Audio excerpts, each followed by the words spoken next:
Why are there more than 200 unused tiny homes locked in a storage lot in Seattle?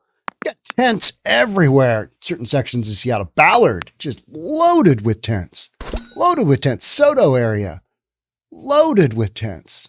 It's build some tiny homes, but don't release them into the wild. Keep them in that storage lot. I mean, we don't want depreciation to happen that quick. I mean, what do you got going on? Let's get into it. Let's find out why they're sitting there. I bet you have an idea why. Let's get into it. All right. This is from Jeremy Harris, Como. Jeremy's always getting some good angles. Sitting on a concrete block next to a fast food restaurant in the SoDo neighborhood, Marcella Middleton is open to talking about the difficulties of being homeless on the streets of Seattle. Got to get the article going. Gosh darn. She said she's lost 6 friends in the last 7 months. Yep. That's fentanyl for you, right? It's been a warm summer. It's going to be a cold winter, Middleton said. We are human beings and we're looking for shelter. But if just looking for shelter was all it took, Middleton wouldn't have to look far. She camps on the same block where 200 tiny homes are locked behind a gate at a storage yard. It's right there. I feel betrayed, Middleton said. Let's watch this quick video. I'm just going to roll this super quick. Here we go.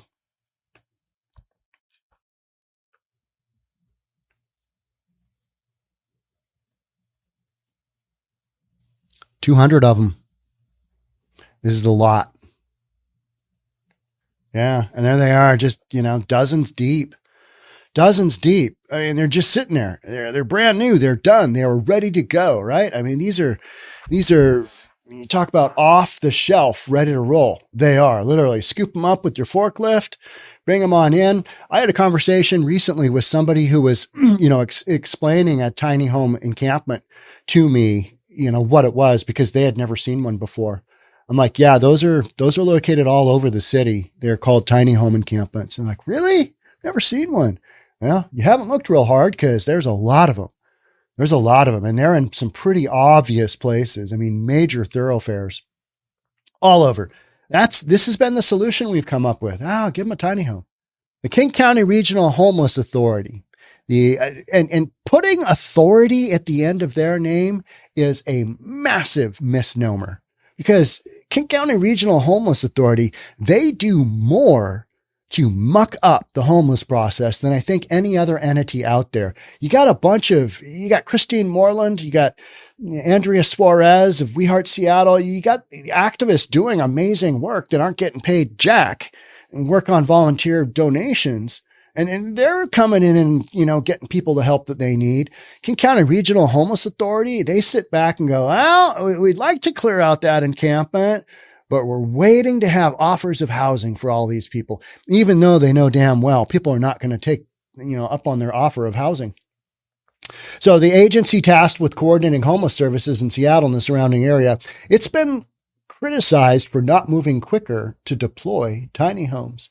At the end of the day, clearly, we need more tiny homes. This is clearly the policy intervention that we can move the fastest, that has the most utility and the most reasonable price point, Seattle City Council member Andrew Lewis said at a meeting earlier this year.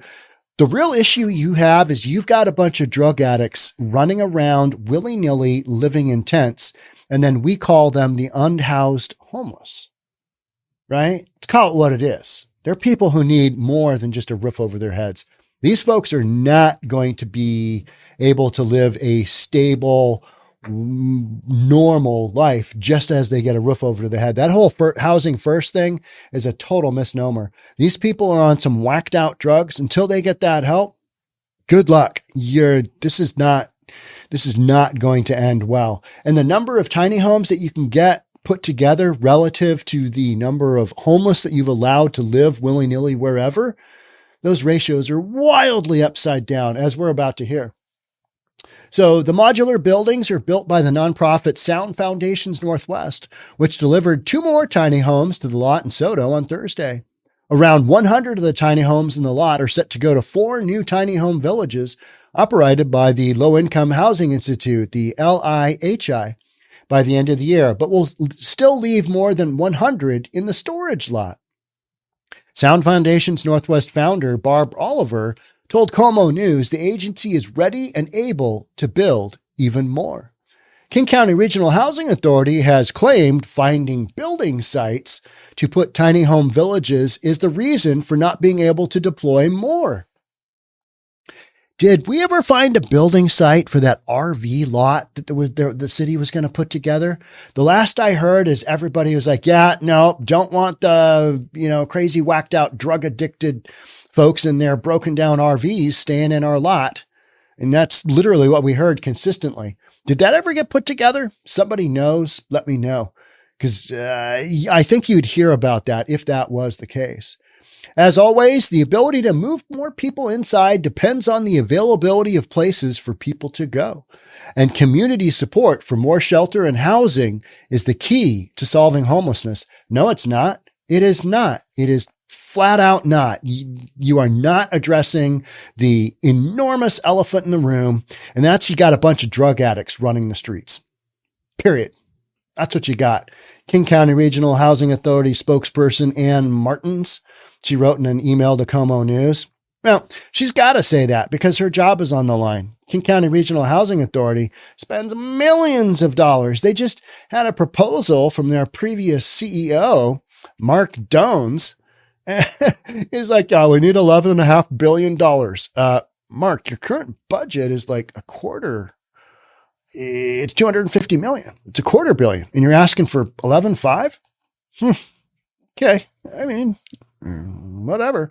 Martin said the King County Regional Housing Authority is planning on adding 50 more tiny homes to the homeless service portfolio by the end of 2024 at a cost of $3.1 million for site development, on-site case management, and property management. But even at sites that have volunteered to host a tiny home village, getting one can be a challenge. It's all this bureaucracy that goes into it, right? We don't just willy-nilly allow them to put a tiny home village down. But you know who can? The homeless. And you know where there is one, a tiny home that's been up and operational without a permit, without anything? Jeremy Harris reported on that. It's right on Mercer Street. And it had a murder happen. Somebody got wrapped up in a tarp and left right by a tiny home that's been built by one of the busiest on-ramp, off-ramps off I-5 going into downtown Seattle, Mercer Street. You got a little tiny home there. I drive by it all the time. It's like, it's still standing. No permit needed there. No permit. It's got a roof on it. It's got a composition roof on it. It's got vinyl windows. It's got and all this stuff was found in the dumpster. Leadership from the church by the side of the road in Tacoma decided last year they wanted to host a tiny home village in their property. That's the business the church is in, serving humanity. So we're here. We still have space to do 30 to 50 tiny homes. And as you can see, the space is vacant, Pastor Terrence Proctor told Como News on Thursday. Part of me wants to be understanding, but the more I understand, the more frustrating it is because it doesn't have to be this bottleneck. Well, the bottleneck that we saw at the Ship Canal Bridge encampment, that went on for literally, months and months and months into years. You had this massive encampment within half a block of walking distance from an elementary school. You got nut jobs in this encampment, lighting off fireworks onto I-5. You have shootings. You had assaults. You had stolen goods. You had everything that we know goes on in homeless encampments, basically next to an elementary school. And those parents, they're pissed. So then what you do is you sweep them out. And where do they go? They go somewhere else in the community. They become somebody else's headache instead of trying to treat the real issue, which is you got a bunch of drug addicts running around. Period.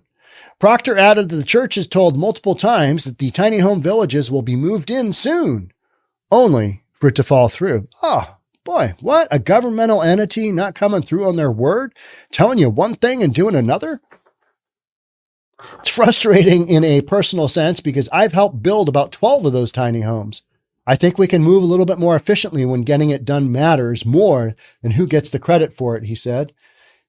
Yeah, and There is a need for this type of housing. There is a need, but I think it should be dependent upon people working out some of their issues that led them to where they are. Without accountability, I don't think any of this really matters. I mean, and I know we've got services and things like that that go into these communities. But let's be honest, a bunch of drugs still go on in these tiny home communities. We all know it. ODs happen. Well, let's sweep that one under the rug. That's not a good look. We're not going to have our funding keep going up. People keep dying doing drugs, right? Data presented to the Seattle City Council this month shows approximately 1 in 5 homeless people who reject offers of shelter say they want to go into a tiny home. Well, because they get, their own door and they get their own little space and they can kind of do what they want. They want their own autonomy. But the vast majority of people don't even take a tiny home because they want to keep doing what they want to do out on the streets in a tent paid for you, Mr. and Mrs. Taxpayer. Middleton, the homeless woman in SoDo, said she would accept an offer to get into a tiny home immediately. Teresa Carew works in SoDo and is a friend of Middleton. She said she's frustrated to see so many tiny homes going unused when people like Middleton are sleeping on the streets nearby. This is an issue that is just, it's like the poster child for why we have going on what we have going on, because we're not really dealing with the root cause of the situation. You build more tiny homes, guess what? More people. You get it to the point where you've got all the people in Seattle in a tiny home. Guess what? That creates a massive vacuum. Now you got people coming up from Portland and San Francisco and LA. I heard they got free tiny homes available in Seattle. Well, let's go. It doesn't deal with their addiction. It doesn't deal with their mental health issues, does it? No, it just puts a roof over their head. And we know statistically it ain't going to work out. Find some land and find it fast. This business of moving people from one neighborhood to the next doesn't work, said Carew.